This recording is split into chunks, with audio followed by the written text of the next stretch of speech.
اللہ رب العزت کی کچھ باطنی نعمتیں ہیں جن کو آنکھ تو نہیں دیکھ سکتی ہے، لیکن قلب ان نعمتوں کو پہچانتا ہے۔ انسان کا دل سمجھتا ہے کہ یہ اللہ کی نعمتیں ہیں، انسان کو احساس ہوتا ہے قلب و دماغ سے کہ یہ نعمتیں ہیں۔ اللہ رب العزت کی معرفت، اس کی پہچان اور اس کا علم، یہ ایک بہت بڑی باطنی نعمت ہے۔ اس نعمت کو آنکھ تو نہیں دیکھ سکتی، اس لیے کہ یہ کوئی حسی اور ظاہری چیز نہیں ہے جو آنکھ کو نظر آ جائے، بلکہ دل اس کا احساس کرتا ہے کہ یہ اللہ کی بہت بڑی نعمت ہے۔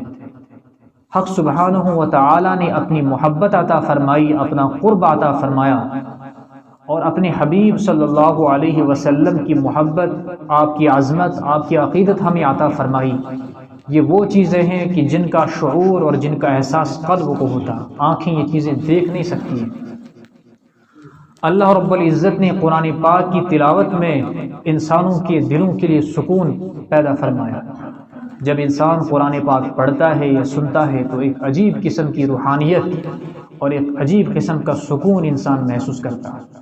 یہ وہ نعمت ہے جو آنکھ سے نظر نہیں آ سکتی، لیکن دل اس نعمت کو کا احساس کر سکتا ہے۔ تو اللہ کی کچھ باطنی نعمتیں ہیں اور کچھ ظاہری نعمتیں ہیں۔ ان نعمتوں کو انسان شمار کرنا چاہے تو شمار نہیں کر سکتا ہے۔